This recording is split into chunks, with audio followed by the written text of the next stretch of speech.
बच्चों, हम पढ़ रहे हैं कक्षा 6 की गणित और इसमें हमने दूसरा अध्याय जो कि पूर्ण संख्याएं प्रारंभ कर दिया है। हमने पूर्ण संख्याएं कैसे बनी, पूर्ण संख्याओं को संख्या रेखा पर बनाना, साथ ही साथ संख्या रेखा पर उनको जोड़ना, घटाना, गुणा करना और साथ ही साथ प्रश्नावली 2.1 के सवालों को भी हल कर लिया है। अब हम पढ़ने वाले पूर्ण संख्याओं के गुणों के बारे में, और जब हम इनसे परिचित हो जाएंगे अच्छे से तो हमें पता चलेगा कि दैनिक जीवन में हम गणना करना इससे बहुत सरल कर सकते हैं। अगर आपको मैं ये बताऊं कि हमारे जो बड़े बुजुर्ग लोग हैं जो गणना इतनी जल्दी से कर लेते हैं ना, हम कभी कभी कॉपी पेन लेके बैठते हैं कि चलो इसको हल करते हैं और वो मौखिक बता देते हैं, करते हैं ना। आप अगर साधारण तौर पर देखिए सब्जी वाला या राशन वाले होते हैं, कितनी जल्दी से हिसाब लगा लेते हैं। ये वास्तव में इन्हीं गुणों को काम में ले रहे होते हैं। ये बात अलग है कि इन गुणों से ये परिचित नहीं होते हैं कि इनके नाम ये हैं, और हम उन नामों से भी परिचित होने वाले हैं, उन गुणों से भी परिचित होने वाले हैं। तो आइए शुरू करते हैं। लेकिन मैं आपको बता दूं कि ये नाम थोड़े से अटपटे ज़रूर लगेंगे आपको, लेकिन जब हम इससे अच्छे से परिचित हो जाएंगे तो हमें बहुत सरल लगने वाले हैं, क्योंकि हर शब्द में कुछ ना कुछ गुण जुड़ा हुआ है। तो आइए शुरू करते हैं। पूर्ण संख्याओं के गुण, हम जो बात करने वाले हैं वो पूर्ण संख्याओं की करने वाले हैं, है ना। और पूर्ण संख्याओं के गुणों में हमारे पास कौन कौन से गुण हैं? पहला गुण है समृद्ध गुण, दूसरा क्रम विनिमय गुण, साहचर्य गुण, वितरण बंटन गुण और तत्समक अवयव। टोटल 5 गुण हैं जो हम पूर्ण संख्याओं पर पढ़ने वाले हैं। आप सोच रहे होंगे मैडम इन शब्दों को तो बोलने में असहजता महसूस हो रही है, पता नहीं समझ में आएंगे कि नहीं आएंगे। तो मैं आपको विश्वास दिला दूं कि ये बोलने में ज़रूर थोड़े से असहज लग रहे हैं शब्द, है ना, क्योंकि पहली बार पढ़ रहे हैं और थोड़े से इनका उच्चारण भी थोड़ा सा हमारे दैनिक जीवन से हट करके है ना। तो कोई बात नहीं, जैसे बारी बारी जब हम इसको काम में लेंगे तो आपको लगेगा कि बस अब तो हमारे कोई मुंह पे चढ़ चुके हैं, ठीक है ना। तो आप जब इन गुणों से परिचित हो जाएंगे तो फिर आपको याद भी हो जाएंगे, ठीक है ना। तो शुरुआत करते हैं सबसे पहले हम समृद्ध गुण से। तो बच्चों, पहले मैं आपको जो सब गुणों के बारे में हल्का सा डेफिनेशन बताऊंगी, परिभाषा बताऊंगी। ये जो परिभाषा होगी ये सभी संख्याओं पर लागू होती है, ठीक है ना। जब जब हम नई नई संख्याओं से परिचित होते हैं तब हम इन गुणों के बारे में इन पर चर्चा करते हैं। जैसे हमने पूर्व में प्राकृत संख्याएं पढ़ी तो उन पर भी इन गुणों के बारे में चर्चा हुई होगी। अब हम पढ़ रहे हैं पूर्ण संख्याएं तो उस पर भी इनमें से कुछ गुणों पर चर्चा हो रही है। फिर हम भविष्य में पढ़ेंगे पूर्णांक, परिमेय संख्याएं, वास्तविक संख्याएं और भी अनेक प्रकार की संख्याओं से परिचित होंगे। तब इन सभी गुणों को काम में लेंगे, इससे पहचान करेंगे कि इन गुणों का पालन करते हैं या नहीं। फिलहाल हम बात करने वाले हैं पूर्ण संख्याओं की। तो जब भी हम बात करेंगे आप समझ जाना कि हम बात किसकी कर रहे हैं, हम कर रहे हैं पूर्ण संख्याओं की, ठीक है। तो सबसे पहले शुरुआत करते हैं समृद्ध गुण से। समृद्ध गुण अपने आप में, इसको अंग्रेजी में क्लोजर प्रॉपर्टी भी कहते हैं, ठीक है, क्लोजर, और कई कई जगह इसको CLOSOUR भी लिखा है। इसके नाम से पता चल रहा है, ठीक है ना। क्या नाम से पता चल रहा है? समृद्ध गुण, अर्थात व्रत है, बंद है, और जो बंद होता है उसके अंदर कोई चीज़ होती है तो वो अंदर ही रह जाती है ना। तो बस कुछ पूर्ण संख्याओं का इसी प्रकार से होता है। समृद्ध गुण में एक बार पढ़ लेते हैं। किसी समुच्चय समूह में किन्हीं 2 अंकों संख्याओं पर जब कोई संक्रिया से मतलब क्या है, आप देख पा रहे हैं, प्लस माइनस गुणा भाग, अर्थात जब भी हम संक्रिया शब्द काम में लेंगे तो आप समझ सकते हैं कुछ भी हो सकता है, जोड़ भी हो सकता है, गुणा भी हो सकता है, भाग भी हो सकता है और व्यकलन भी हो सकता है, ठीक है ना। तो की जाती है तो परिणाम में प्राप्त होने वाला अंक या संख्या भी उसी समूह या समुच्चय के होंगे। ये जो परिभाषा है ये परिभाषा है समृद्ध गुण की, ठीक है ना। और समृद्ध गुण अब हम इसको लेने वाले हैं पूर्ण संख्याओं पे, अर्थात जब हम इसकी बात इस तरह से करें तो बात क्या होगी कि मान लीजिए कोई संख्या है A जो कि हमने पूर्ण संख्या में से लिए, ठीक है, और एक और कोई संख्या है B जो कि वो भी पूर्ण संख्याओं में से ली है, ठीक है। अब इस पे कोई संक्रिया करते हैं तो संक्रिया के लिए हम चूँकि प्लस का निशान भी काम में ले सकते हैं, माइनस भी काम में ले सकते हैं, गुणा भी ले सकते हैं और भाग भी ले सकते हैं ना। तो यहाँ पर पे केवल संक्रिया के लिए हम इस तरह का स्टार टाइप चिन्ह काम में ले लेंगे। ये ऐसा भी हो सकता है, ऐसा भी हो सकता है और ऐसा भी हो सकता है, ठीक है ना। तो यहाँ पर पे वो ये कहना क्या चाह रहा है, जब इन पे हम संक्रियाएं करेंगे, अर्थात अगर मान लीजिए प्लस करते हैं या माइनस करते हैं या गुणा करते हैं या भाग करते हैं तो जो संख्या प्राप्त होगी हमें, ठीक है ना। मान लीजिए हमें C संख्या प्राप्त हो रही है तो ये जो C संख्या है ये भी एक पूर्ण संख्या होनी चाहिए। अगर A और B पूर्ण संख्या हैं तो C क्या होनी चाहिए? C भी पूर्ण संख्या होनी चाहिए गणना करने के बाद जो आएगा। वापस समझें, किसी समुच्चय समूह में किन्हीं दो अंकों संख्याओं पर, तो हमारे पास अब समुच्चय समूह कौन सा है? पूर्ण संख्या है। तो हमने पूर्ण संख्याओं में से दो संख्याओं को लिया जो है a और b, और उस पर पे हमने ये सब किया, तो परिणाम में प्राप्त होने वाली संख्या हमें क्या प्राप्त हो रही है? c प्राप्त हो रही है। तो c भी उसी समूह का मतलब पूर्ण संख्याएं होगी। ठीक है, तो अब आपको लग रहा होगा कि पता नहीं कितना कुछ बोल दिया गया है, समझ में अभी भी कुछ नहीं आए, तो हम उदाहरणों की मदद लेंगे। ठीक है, देखिए कैसे करते हैं हम। सबसे पहले हम बात करते हैं संवृत गुण के योग के अंतर्गत, व्यवकलन के अंतर्गत, गुणन के अंतर्गत और विभाजन के अंतर्गत। योग के अंतर्गत तो यही मतलब हुआ कि a प्लस बी करेंगे हम, और इसमें करेंगे a माइनस बी, इसमें करेंगे a गुणा b, और इसमें करेंगे a भाग b। ठीक है, और अब अर्थात हम करने क्या वाले हैं? हम पूर्ण संख्याओं के समूह में से, ठीक है, मान लीजिए हमने पूर्ण संख्याओं को इस टोकरे में डाल दिया। ठीक है, और हमें पता है पूर्ण संख्या कहाँ से प्रारंभ होती है? हमारी पूर्ण संख्या प्रारंभ होती है शून्य से। शून्य, 1 2 3 4 5, कहाँ तक चलने वाली ये संख्याएं आप बता सकते हैं?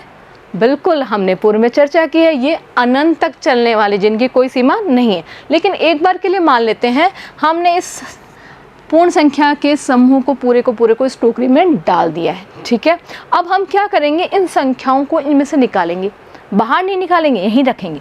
ठीक है, और कोई दो संख्याएं लेंगे, उन दो संख्याओं पर कभी योग करेंगे, कभी व्यवकलन करेंगे, कभी गुणन करेंगे, कभी भाग करेंगे, और फिर जानेंगे जो उसका उत्तर प्राप्त होने वाला है वो भी इसी टोकरी के अंदर है या नहीं है। अगर इस टोकरी के अंदर मिल गया, ठीक है ना, अगर संख्याएं यहीं से ली, उत्तर भी यहीं मिल रहा है, तो वो इस टोकरी के अंदर ही पाया जाएगा, अर्थात ये संवृत गुण का पालन कर रही है। आ रही बात समझ में? तो यही बात हमने थोड़ी सी भाषा के रूप में ली थी, तो थोड़ा सा हमें कठिन लगा था। हमने बात क्या की थी? किसी समुच्चय समूह के किन्हीं दो अंकों संख्याओं पर जब कोई संक्रिया की जाती है तो वह उसी समूह में होगी, अर्थात हमारी उसी टोकरी में होगी। ठीक है, तो अब हम सबसे पहले बात करते हैं योग के अंतर्गत की। अब हम क्या करने वाले हैं? हम इस सभी संख्याओं वाली टोकरी में से, जो कि पूर्ण संख्याओं की है, उसमें से कोई दो संख्याएं विभिन्न लेंगे और उनको क्या करने वाले हैं? जोड़ने वाले हैं। ठीक है, और जोड़ने के बाद हम क्या करने वाले हैं? हम जानने वाले हैं कि उसका उत्तर वापस से पूर्ण संख्या है या नहीं। चलिए देखते हैं। तो यहाँ पर पे योग के अंतर्गत 3 हमने अपने आप से उदाहरण ले लिए हैं। एक संख्या ले ली 2 और एक ले ली 3। 2 और 3 दोनों के दोनों पूर्ण संख्याएं हैं, पता है ना आपको। और अब हम इनको क्या कर रहे हैं? योग कर रहे हैं। तो 2 और 3 को योग करने पे क्या आया? 5। आप बताएं क्या ये पूर्ण संख्या है? बिल्कुल है, क्योंकि हमारी ये इस टोकरी के अंदर पाई जाती है ना। तो आप देख रहे हैं, जब हमने दो संख्याएं पूर्ण संख्याएं ली और उस पर योग किया, हम योग के अंतर्गत की बात कर रहे हैं, तो हमारा उत्तर भी पूर्ण संख्या ही प्राप्त हो रहा है। अगला एक और उदाहरण ले लिया हमने 3088, क्योंकि छोटी संख्या की वजह थोड़ी सी बड़ी ले ली। ठीक है, और उसमें जोड़ रहे हैं 12। तो 8 और 2 कितने हुए? 10। हासिल की 1, 8 और ये भी 10 हो गया, ये हो गया 3100। अब आप मुझे बताएं, क्या इस पूर्ण संख्याओं की टोकरी में 3100 कहीं होगा? बिल्कुल होगा, थोड़ा दूर होगा लेकिन निश्चित तौर पर होगा। ठीक है, तो वो भी हमें उसी टोकरी के अंदर मिल गया। अब लेते हैं 0 + 45। हम जानते हैं पूर्ण संख्याओं में सबसे छोटा अंक क्या होता है? सबसे छोटा अंक क्या होता है? 0 होता है। इसलिए मैंने सबसे छोटे अंक को भी ले लिया, क्योंकि बड़ा अंक तो हमें पता ही नहीं है, लास्ट लिमिट तो हमें पता ही नहीं है ना, तो हम कम से कम छोटे को तो ले लेते हैं। तो छोटे में हमने एक संख्या 45 जोड़ दी, तो उत्तर क्या आने वाला है? वापस से 45। अब आप मुझे बताएं, क्या 45 पूर्ण संख्या है? बिल्कुल है। तो ये भी पूर्ण संख्या है, ये भी पूर्ण संख्या है, ये भी पूर्ण संख्या है। अब हम समझ गए कि जब हमने दो विभिन्न पूर्ण संख्याएं ली और उनको जोड़ा तो उसका उत्तर भी पूर्ण संख्या प्राप्त हुआ। ठीक है ना, तो हमारा यहाँ से निष्कर्ष क्या निकला? हमारा निष्कर्ष ये निकला कि जो ये पूर्ण संख्याएं हैं योग के अंतर्गत संवृत गुण का पालन करती हैं। ठीक है, अर्थात ये योग के अंतर्गत इसका पालन करती हैं, बराबर सी पालन करती हैं, पालन करती हैं। ठीक है, अब नेक्स्ट लेते हैं। अब लेते हैं व्यवकलन के अंतर्गत। तो यहाँ पर भी हमने 3 उदाहरण लिए हैं। एक संख्या में से दूसरी संख्या को घटाया, घटाना ही तो होता है ना व्यवकलन में। तो 6 में से मैंने 8 घटाए। आप बताएं 6 में से 8 घटाने पर कितना प्राप्त होगा? आप सोच रहे होंगे 6 में से 8 तो घटता ही नहीं है। आप बिल्कुल सही कह रहे हैं, लेकिन हमें इसका उत्तर पता भी नहीं, और अगर उत्तर होगा भी तो निश्चित तौर पे हमारी इस बंद टोकरी में तो नहीं है, क्यों? क्योंकि 6 में से 8 जाने का हमें उत्तर पता नहीं। हाँ, जब हम आगे के पार्ट पढ़ेंगे तब हम इनसे परिचित होंगे कि 6 - 8 का मान क्या होता है? -2, जो कि -2 हमारी इस टोकरी के अंदर नहीं है। ठीक है ना, तो ये पूर्ण संख्या प्राप्त हमें नहीं हुई। ऐसे देखा जाए तो अभी हमें उत्तर प्राप्त पता नहीं है, लेकिन वास्तव में उत्तर कितना आने वाला है? -2। हमें तो पता नहीं है एक बार के लिए। ठीक है, तो ये पूर्ण संख्या का पालन नहीं कर रही ना, पूर्ण संख्या हमें नहीं मिल रही। अब 45 में से 32 गए तो कितने बचे? बिल्कुल बता देते हैं। ये तो 5 में से 2 गए 3 और ये आया 13। क्या 13 उस टोकरी में मिलेंगे हमें? बिल्कुल मिलेंगे। जब 45 और 32 को हमने घटाया, 45 भी पूर्ण संख्या है, 32 भी पूर्ण संख्या है, और दोनों को हमने घटाया तो जो प्राप्त संख्या हुई वो भी पूर्ण संख्या है। तो यहाँ तो पालन हो रहा है। ठीक है, अब वापस से मैंने 0 ले लिया और 0 में से क्या घटा दिया? 9। तो क्या 0 में से 9 जाते हैं? यहाँ भी वही स्थिति हो गई कि हमें पता ही नहीं कि क्या जाते हैं। हाँ, अगर मेरे पास कुछ नहीं है और कोई मेरे से 9 रुपये मांगने आ जाता तो मैं क्या करूँगी? कुछ बचेगा क्या जवाब दूंगी? तो ऐसे में मेरे पास में अभी इसका उत्तर नहीं है, लेकिन ये उत्तर क्या होने वाला है? -9, जो कि हम आगे जब हमारा पूर्णांक पाठ पढ़ेंगे तब चर्चा करेंगे। फिलहाल हमें इसका उत्तर पता नहीं है। नहीं पता है इसका मतलब इस टोकरी के अंदर वो संख्या नहीं है, क्योंकि हम परिचित हैं 0 से लेकर के अनंत तक की संख्याओं से। हम माइनस की संख्याओं से तो परिचित नहीं है ना। तो अपने पास में अगर हम देख रहे हैं यहाँ पर भी पालन नहीं हो रहा है, यहाँ भी पालन नहीं हो रहा है, केवल एक जगह पालन हो रहा है। तो जब कुछ चीज़ें पालन नहीं करती हैं, कुछ पालन करती हैं, तो हम संशय में पड़ जाते हैं कि ये समृद्ध गुण का पालन कर रही है कि नहीं कर रही। तो हम निश्चित तौर पे एक बात कह देते हैं कि पालन नहीं कर रही है। तो हम यहाँ पर क्या कहने वाले हैं कि व्यवकलन के अंतर्गत पूर्ण संख्याएं समृद्ध गुण का पालन नहीं करती हैं, क्योंकि कभी उत्तर हमें मिल रहा है, कभी नहीं मिल रहा है। ठीक है ना, नहीं करती हैं। चाहे तो हम इसको काट देते हैं। ठीक है, अब लेते हैं हम इसी प्रकार का एक और उदाहरण, जो कि है गुणन के अंतर्गत। अब हम क्या करने वाले आप समझ गए होंगे। हम 2 संख्याएं पूर्ण संख्या लेने वाले हैं, इनको आपस में गुणा करने वाले हैं और गुणा करने पे प्राप्त उत्तर से निष्कर्ष निकालेंगे। अगर वो हमारी उसी बंद टोकरी यानी कि पूर्ण संख्याओं में से मिली तब तो वो गुणन के अंतर्गत समर्थ है, अन्यथा नहीं है। तो 5 को 4 से गुणा करने पे क्या आता है? 20। आप बताएं क्या ये 20 पूर्ण संख्या है? बिल्कुल है। तो ये गुणन के अंतर्गत पालन कर रही है। 12 को 10 से गुणा किया 120, ये भी अपने आप में एक पूर्ण संख्या है। ठीक है ना। और 0 को 602 से गुणा किया तो भी 0 प्राप्त होने वाला है, और 0 तो हमारी पूर्ण संख्या सबसे पहली पूर्ण संख्या है ना। तो यहाँ पर पे आप देख रहे हैं तीनों चीज़ें जो हमने विभिन्न प्रकार के उदाहरण लिए थे, तीनों के तीनों उसका पालन कर रहे हैं। तो हम निश्चित हो गए कि गुणन के अंतर्गत समृद्ध गुण का पालन होता है। तो हम यहाँ पे कहेंगे पालन करती है या करता है, जो भी आप समझें। ठीक है, अब बात करते हैं हम, एक शेष और चीज़ बच गई। वो क्या है हमारी? वो है हमारी विभाजन यानी कि भाग के अंतर्गत। तो यहाँ पे भी देख लेते हैं कि हमारा मान वापस से पूर्ण संख्याएं होता है या नहीं होता। तो हमने 2 पूर्ण अलग अलग संख्याएं ले ली हैं और इनमें अब हम क्या करने वाले हैं? आप देख पा रहे हैं, भाग करने वाले हैं। ठीक है, तो 6 में 2 का भाग दिया तो कितना आता है? 3। ये भी एक पूर्ण संख्या, ये भी एक पूर्ण संख्या, और प्राप्त संख्या 3 भी पूर्ण संख्या है। तो ये इसका पालन हो रहा है फिलहाल। तो आगे देखते हैं। 12 में 40 का भाग दें तो 12 में 40 का भाग तो ये होता है, ये होता है ना। अर्थात ये समझें अगर हम, तो ये तो हमें देना नहीं आता है ना, अभी हमें नहीं आता। तो और इस तरह की संख्याओं को हम क्या बोलते हैं? भिन्न संख्या। और हमने बात की है पूर्ण संख्याओं की, तो पूर्ण संख्याओं में तो भिन्न संख्या नहीं होती है, तो ये भी पालन नहीं कर रहा है। ठीक है, और 0 में भाग दे रहे हैं 630 का, तो 0 में किसी भी संख्या का भाग दे तो कितना आता है? 0। ठीक है, 0 आता है ना। तो यहाँ पर पे हम देख, ये तो पालन कर रहा है, लेकिन एक ने मना कर दिया, तो हम क्या कहेंगे? ये पालन नहीं करता है। अर्थात हमारे पास में यहाँ पर ये बात है, विभाजन भाग के अंतर्गत इसका पालन नहीं करता है।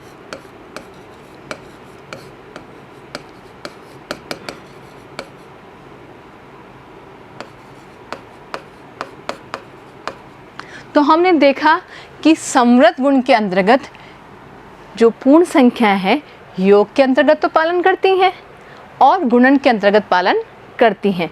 ना तो ये व्यवकलन के अंतर्गत पालन करती है और ना ही ये विभाजन यानी कि भाग के अंतर्गत पालन करती है। और वैसे अगर हम याद करें तो बार बार घटाने को ही क्या कहते हैं, विभाजन कहते हैं। तो जब घटाने का पालन नहीं करा तो निश्चित तौर पे विभाजन की भी पालन करने की संभावना कम हो जाती है, ठीक है ना।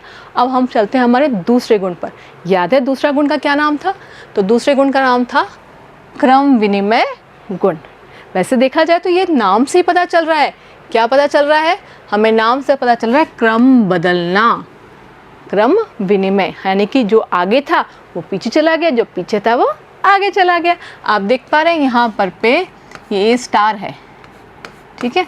अगर कोई दो संख्या है जिसमें ए आगे है और बी पीछे है, ठीक है, और उन पर पे कोई संक्रिया की गई, संक्रिया का मतलब आप समझ गए होंगे, वो संक्रिया योग भी हो सकती है, व्यवकलन भी हो सकती है, गुणन भी हो सकती है और विभाजन भी हो सकती है, चारों में से कुछ भी हो सकती है। और पीछे संख्या है बी, और अगर हम उल्टा कर दें, बी को आगे ले आएँ और ए को पीछे ले जाएं, तो अगर वो पालन हो जाता है अर्थात ये बराबर आ जाता है, तब तो हम कह देंगे क्रम विनिमय गुण का पालन हो रहा है, ठीक है। और अगर बराबर नहीं आएगा तो हम वही कहने वाले हैं क्रम विनिमय गुण का पालन नहीं करती हैं पूर्ण संख्याएं, ठीक है। तो शुरुआत करते हैं योग से। तो इसके लिए मैंने कुछ विभिन्न प्रकार के उदाहरणों को काम में लिया है ताकि आप इस चीज़ को और अच्छे से समझ पाए। और जब आप इन उदाहरणों को देखेंगे और आपको महसूस होगा दैनिक जीवन में हमने ये गुण तो बहुत ज़्यादा काम में लिया है। देखें, आइए। ये है एक नौकर जो दो सेठ के यहाँ काम करता है। पहला सेठ उसको प्रति माह 500 रुपये देता है और दूसरा सेठ इसको प्रति माह 200 रुपये देता है, ठीक है।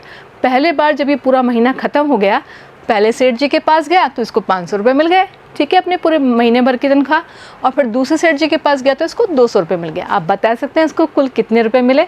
बिल्कुल सही, इसको कितने रुपए मिले हैं? 700 रुपये, ठीक है ना। आ रही है बात समझ में? अब क्या हुआ, अगले माह पर पे जैसे उसके पूरा महीना उसने अपना काम कर लिया और तनख्वाह लेने गया, तो इस बार वो क्या हुआ, पहले दूसरे सेठ जी के पास चला गया तो वहाँ उसको कितने रुपए मिलने वाले थे? 200 रुपये, ठीक है। और फिर ये गया अपने पहले वाले सेठ जी के पास तो वहाँ से इसको कितने मिले? 500 रुपये। अब बताएं उसके पास कितने रुपए हुए? अब भी आप समझ रहे होंगे कि इनका योग कितना होने वाला है? 700। तो आप सोच रहे हो मैडम ये तो कोई बड़ी बात नहीं है। बिल्कुल बड़ी बात नहीं है, लेकिन यहाँ पर पे हमने क्रम विनिमय गुण का काम में लिया है। कैसे? देखिए, यहाँ पर पे हमने 500 पहले लिखा था और 200 बाद में लिखा था ना, और मान कितना आया था? 700, ठीक है, पहली वाली स्थिति में। और दूसरी स्थिति में क्या हुआ था, पहले 200 लिखा था और बाद में हमने 500 लिखा था ना। और ऐसे में भी उत्तर कितना आया था योग करने पे? 700 आया था।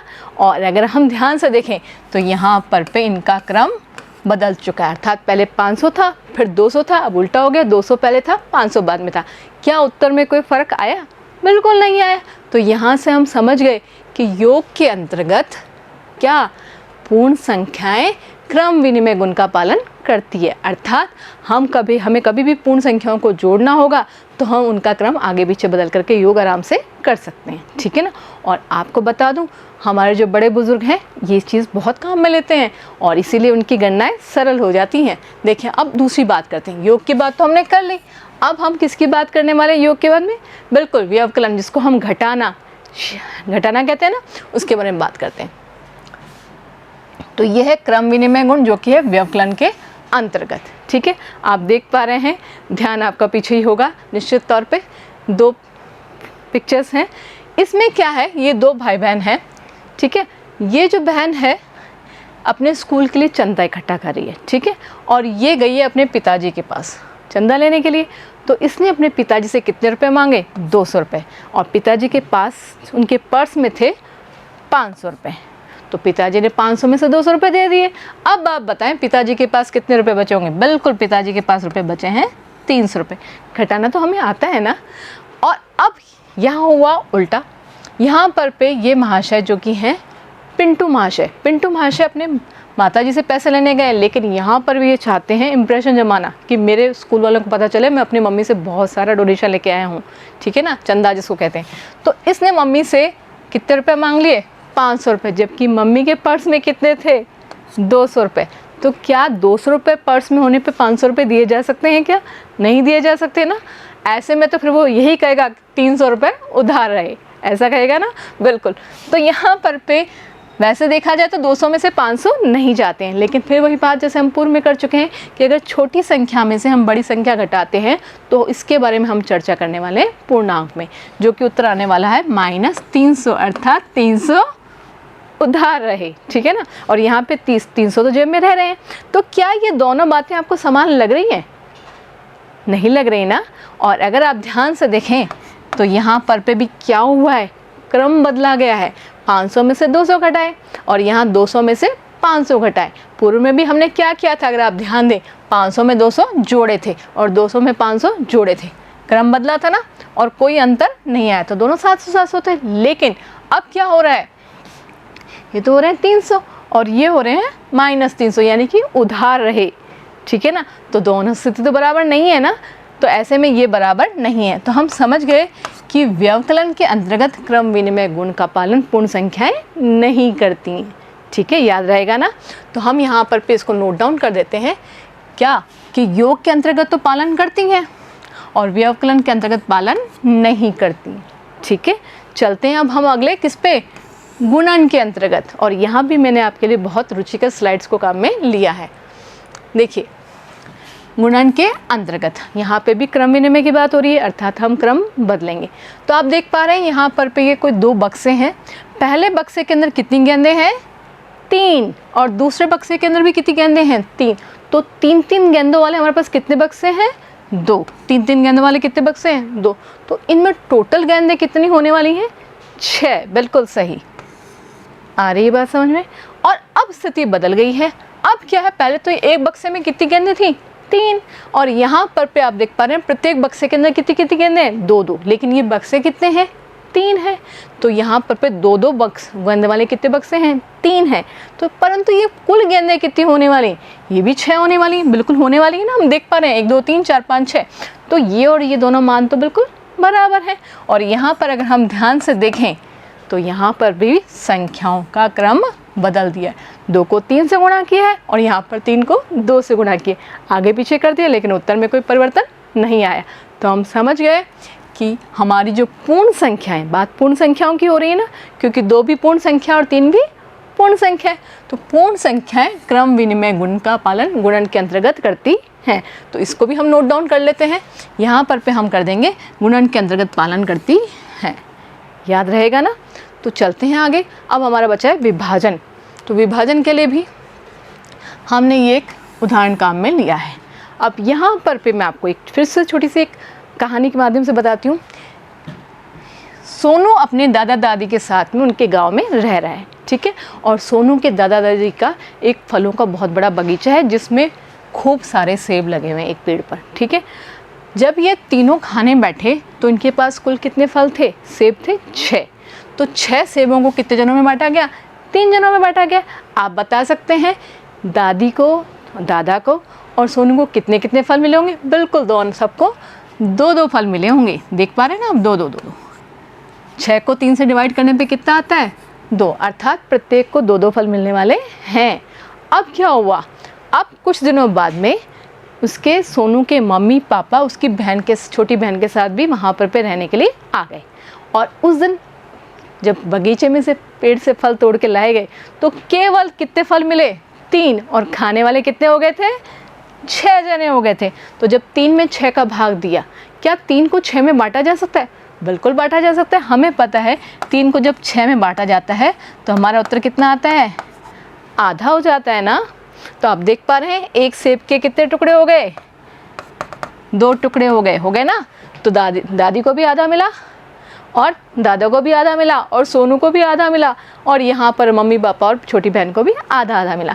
तो अब बात आती है इस कहानी से हमने सीखा क्या। इस कहानी से हमने ये सीखा कि जब हमने 6 में 3 का भाग दिया, ठीक है, तो हमें मान कितना प्राप्त हुआ था, 2 फल प्राप्त हो रहे थे ना। लेकिन अगर हमने 3 में 6 का भाग दिया, यहाँ पर देखें आप, तो हमारे पास ऐसी स्थिति में क्या आ रहा था, 1/2, आधा फल प्राप्त हो रहा था। तो यहाँ पर आप बताएं क्या ये बात बराबर समान है क्या, बिल्कुल नहीं है ना। 2 फल और आधा फल बराबर कैसे हो सकता है, अर्थात ये बराबर नहीं है। परंतु यहाँ हम क्या कहने चाह रहे हैं, हम तो लौट करके घूम फिर के हमारे क्रम विनिमय गुण पर ही आने वाले हैं। वो क्या कह रहा है कि अगर 2 संख्याओं में भाग किया जाए और उनका क्रम बदल दिया जाए। देखिए 6 आगे था, 3 पीछे था, अब 3 आगे हो गया, 6 पीछे हो गया, तो ये क्रम विनिमय गुण का पालन नहीं करती हैं। बच्चों, हमने चर्चा की समृद्ध गुण और क्रम विनिमय गुण के बारे में। अब हम अगले टॉपिक की ओर बढ़ रहे हैं जो कि है साहचर्य गुण। तो आइए देखते हैं साहचर्य गुण। साहचर्य गुण कहता है 3 या 3 से अधिक संख्याएं। तो ध्यान दीजिएगा, हमेशा हमें कम से कम 3 संख्याएं मिलेंगी ही, और 3 से ज़्यादा भी मिल सकती हैं, ठीक है। 3 तो निश्चित तौर पे मिलेंगी। अधिक संख्याओं पर संक्रियाएं, और संक्रियाओं हम जानते हैं ये हमारी मुख्यतः है 4 संक्रियाएं होती हैं, प्लस माइनस गुणा और भाग, और हम इन पर चर्चा करते आए हैं अभी तक, ठीक है ना। पर प्राप्त परिणाम समान रहता है, और समान रहेगा तो वो पालन करेंगे, और समान नहीं रहेगा तो साहचर्य गुण का पालन नहीं करेंगे। लेकिन शर्त क्या है? शर्त यह है उन्हें किसी भी क्रम में लिया जाए। 3 संख्याएं होंगी ना हमारे पास में, देखिए जैसे मान लीजिए 3 संख्याएं A, B और C, ठीक है। इन पर हम कोई भी संक्रिया करें, कोई भी संक्रिया का मतलब आप समझ रहे हैं, ये निशान प्लस भी हो सकता है, माइनस भी हो सकता है, गुणा भी हो सकता है, ठीक है। तो वो ये क्या कहना चाह रहा है कि परिणाम समान रहता है, ठीक है, समान रहता है, बशर्ते इन्हें किसी भी क्रम में लिया जाए। देखिए आप, मैं क्या क्या अंतर कर रही हूँ, आपको कुछ समझ में आया? मैंने ये बताया कि पहले हमने क्रम ये लिया, इन दोनों को साथ ले लिया। देखो साहचर्य का मतलब होता है साथ रहने वाले, तो पहले मैंने इन दोनों को साथ कर दिया और इधर मैंने इन दोनों को साथ कर दिया। अब जब इसको गणना करेंगे तो मान समान आएगा। अगर समान आता है तो हम कह देंगे साहचर्य गुण का पालन करती है, और अगर समान नहीं आता है तो साहचर्य गुण का पालन नहीं होता है। आ रही बात समझ में? अब इस चीज़ को और अच्छे से समझने के लिए हम इसको योग के अंतर्गत चेक करेंगे, व्यवकलन के अंतर्गत चेक करेंगे, गुणन के अंतर्गत चेक करेंगे, और विभाजन यानी कि भाग के अंतर्गत भी चेक करेंगे, ठीक है ना। और यहाँ पर अब आप समझ गए होंगे, जब योग की बात होगी तो ये जो चिन्ह है जिसको हम स्टार बोलते हैं, यहाँ पर क्या निशान आ जाएगा? प्लस का। जहाँ जहाँ स्टार है वहाँ क्या आने वाला है? प्लस का। लेकिन मैंने इसके लिए बहुत छोटे छोटे अच्छे से उदाहरण लिए, ध्यान दीजिए। ये देखिए योग के अंतर्गत साहचर्य गुण को देखा, यहाँ पर आप देख रहे हैं 2 + 3, मैंने 2 और 3 को तो कोष्टक में डाल दिया और 4 को बाहर रखा है, और यहाँ पर 3 और 4 को कोष्टक में डाल दिया और 2 को बाहर रखा है। अब ये 2, 3, 4 क्या है आप देख पा रहे हैं, मैंने इसके लिए कुछ टॉफ़ियों की मदद ली है। लाल रंग की टॉफ़ियाँ कितनी हैं? 2 हैं, और ये जामुनी रंग की, जिसको पर्पल कलर भी बोलते हैं, इस रंग की टॉफ़ियाँ कितनी हैं? 3 हैं, और पीले रंग की टॉफ़ियाँ कितनी हैं? 4। अगर हम इनको ऐसे साधारण तौर पर जोड़ें तो 4 और 3 7 और 2 9, कुल टॉफ़ियाँ कितनी हैं? ये 9 है। लेकिन इसको जब मैंने इस तरह से कर दिया, पहले मैंने 2 और 3 को जोड़ा, ठीक है, तो 2 और 3 को जोड़ने पर कितनी होती हैं टॉफ़ियाँ? 5। इनको जोड़ा 1 2 3 4 5, ठीक है, और फिर बाद में मैंने 4 को जोड़ा तो मान कितना आया? 9। आ रही बात समझ में? लेकिन अब मैंने यहाँ पर वापस उन्हीं टॉफ़ियों को लिए जो कितनी टॉफ़ियाँ थी? 9। लेकिन अब इनका क्रम बदल दिया है, पहले इन दोनों को जोड़ा है, तो इन दोनों को जोड़ा तो 1 2 3 4 5 6 और 7, यानी कि 3 + 4 कितने हो रहे हैं? 7, और 2 में जब 7 को जोड़ा तो कितना आ रहा है? 9। दोनों में समान आ रहा है ना, अर्थात ये दोनों मान क्या आ रहे हैं? बराबर आ रहे हैं। तो यहाँ पर जो मेन बात ध्यान देने वाली है कि कुल संख्याएँ कितनी थी? 3, और हमने चर्चा की थी 3 या 3 से अधिक होनी चाहिए, और इनको क्या किया है? अलग अलग क्रम में जोड़ा गया है। कभी 2 और 3 को 7 कर दिया और यहाँ पर 3 और 4 को 7 कर दिया। तो जब 7 बदल दिया हमने तो भी उत्तर समान आ रहा है। अर्थात क्या? अर्थात कि ये जो है पूर्ण संख्याएं योग के अंतर्गत साहचर्य गुण का पालन करती हैं।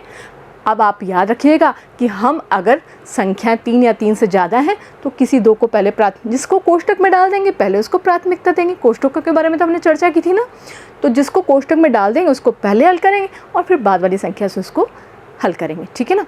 तो अब हम अगली किसकी बात करने वाले हैं? निश्चित तौर पर योग के बाद हम बात करने वाले हैं व्यवकलन की।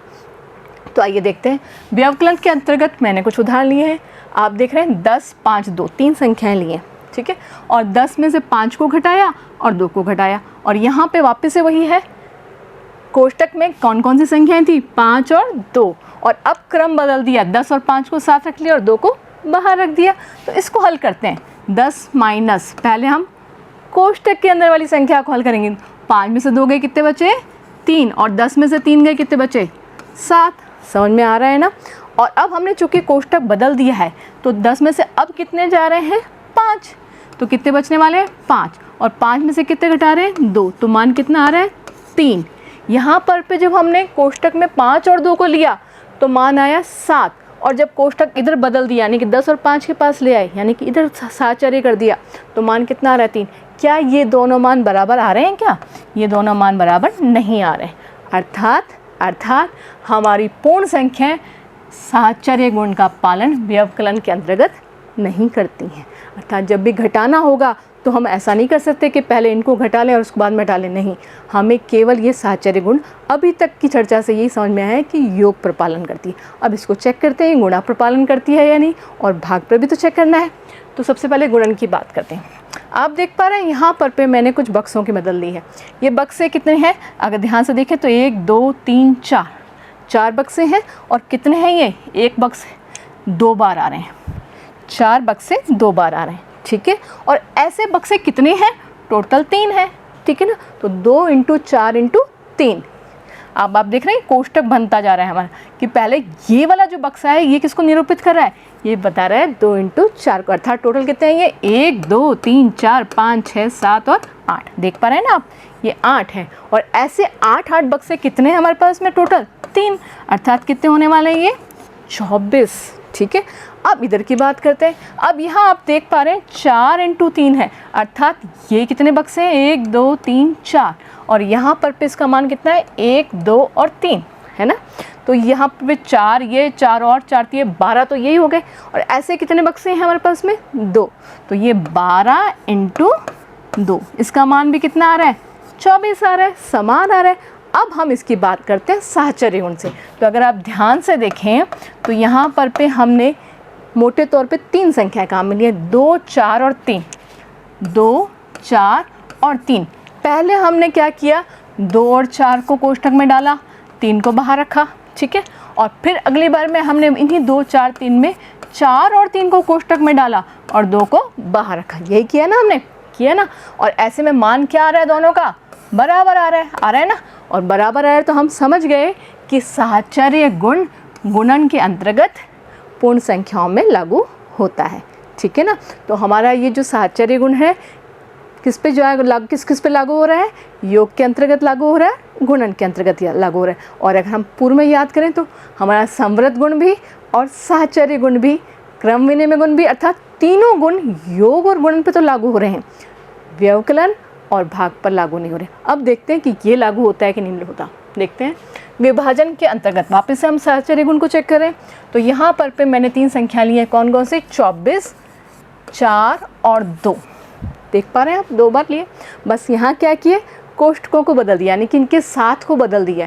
पहले 24 और 4 को साथ में लिया और दूसरी बार में 4 और 2 को साथ में लिया, कोष्टक में बदल दिया। और कोष्टक में जिसको डालते हैं उसको हम प्राथमिकता देते हैं। तो 24 में 4 का भाग दिया, कितना आया? 6 आता है ना। और फिर 6 में किसका भाग दिया हमने? 2 का, तो मान कितना आ गया? 3, ठीक है। और अब हमने क्या किया? 24 को तो बाहर रहने दिया, लेकिन 4 में किसका भाग दिया? 4 में हमने भाग दिया है 2 का, तो ये मान कितना आया? 2। और 24 में 2 का भाग देने पर पे कितना मान आने वाला? 12। अब आप खुद समझ पा रहे होंगे कि मैं क्या कहना चाह रही हूँ। क्या ये दोनों मान बराबर हैं? आप देख पा रहे हैं ये दोनों मान बराबर नहीं है। हमने किया क्या था? हमने केवल इनका साथ बदला था, ठीक है। और साथ बदलने पर उत्तर बदल गया। अर्थात पूर्ण संख्याएं विभाजन के अंतर्गत साहचर्य गुण का पालन नहीं करती हैं, ठीक है। तो ये बात हम यहाँ पर भी नोट कर देते हैं जहाँ पे हमने शुरुआत की थी। क्या बात करी थी? योग के अंतर्गत पालन होता है, इसके अंतर्गत पालन नहीं होता है। पालन होता है, पालन नहीं होता है, याद रहेगा ना आपको। तो भूल करके भी कभी ये गलती मत कर देना कि आप भाग में साहचर्य नियम को लगा दें, वरना उत्तर गलत हो जाएगा। अब बात करते हैं हमारे चौथे बिंदु पर, जो कि है वितरण या बंटन गुण। वितरण का मतलब होता है बांटना, ठीक है, डिस्ट्रीब्यूट करना। अपन जब कोई चीज़ बांटते हैं ना, कोई भी चीज़ को अगर हम बांट देते हैं तो उसको वितरण शब्द काम में लेते हैं। तो यहाँ पर पे भी कुछ ऐसा ही करना है। अगर आप ध्यान से देखें तो यहाँ मैंने कुछ बक्सों की मदद ली है, और ये बक्से, नीले बक्से कितने हैं? 2, और ये लाल बक्से कितने हैं एक लाइन में? 3। तो 2 और 3, ऐसे 2 और 3 टोटल कितने बक्से हैं हमारे पास? 1 2 3 4। तो 2 और 3 को जोड़ा हमने, और कितनी बार जोड़ा? ऐसा कितनी बार किया हमने? 4 बार किया। सेम हमने कितनी बार लिए? 4 बार। तो 2 और 3 को तो जोड़ दिया और 4 से गुणा कर दिया। तो यहाँ पर पे आया 2 और 3 को जोड़ने पे कितना आया मान 5, और गुणा हम किससे कर रहे हैं बाहर 4 से। ऐसे कितने बक्से हैं टोटल, वैसे देखा जाए तो 1 2 3 4 5 6 7 8 9 10 12 13 14 15 16 17 18 19 और 20 आ गए। इस 20 में हमने मेन क्या किया, हमने पहले शुरुआत की 2 बक्से नीले लिए और 3 बक्से लाल लिए। एक लाइन ऐसी ली, और ऐसी लाइनें कितनी ली हमने टोटल कितनी बार ली 4 बार। तो 2 + 3 वाली लाइनें हमने कितनी ली 4 बार। उत्तर कितना निकल के आया 20। अब हमने क्या किया, 2 वाले कितने बक्से ले लिए 4। आप देख रहे हैं बीच में प्लस का निशान आ रहा है। और ऐसे ही 3 वाले ये जो लाल बक्से हैं ये भी कितनी बार ले लिए 4 बार, अर्थात इनको अलग कर दिए। यहाँ प्लस का निशान लगा दिया जबकि यहाँ पे प्लस का निशान नहीं था। तो ये बक्से कितने हैं 1 2 3 4 5 6 7 और 8, यानी कि ये हो गए 4 × 2। आ रही बात समझ में। और ये कितने हो गए, ये 3 हैं ऐसे बक्से। ऐसे 3 बक्से कितनी बार है 4 बार। देखो बहुत छोटा सा अंतर है, यहाँ इन बक्सों को साथ रख दिया और यहाँ इन बक्सों को अलग कर दिए। और ये बात अभी तो आपको छोटी सी लग रही है, लेकिन जब हम इसको संख्या में लिखेंगे तब आपको बात समझ में आएगी कि मैं कहना क्या चाह रही हूँ। तो देखें आप, ये 2 बक्से कितनी बार आ रहे हैं 4 बार, और ये 3 बक्से कितनी बार आ रहे हैं 4 बार। ठीक है, अब देखें आप, ये जो 4 बाहर इन दोनों के जोड़ के बाहर लिखा हुआ था, ये 4 5 से गुणा हुआ, लेकिन यहाँ पे 4 2 से भी गुणा हो रहा है और 4 3 से भी गुणा हो रहा है। तो अब मान हल करने पे कितना आ रहा है, इसमें भी 20 आ रहा है। तो ये जो वितरण है, इस वितरण को कहते हैं योग पर गुणन का वितरण।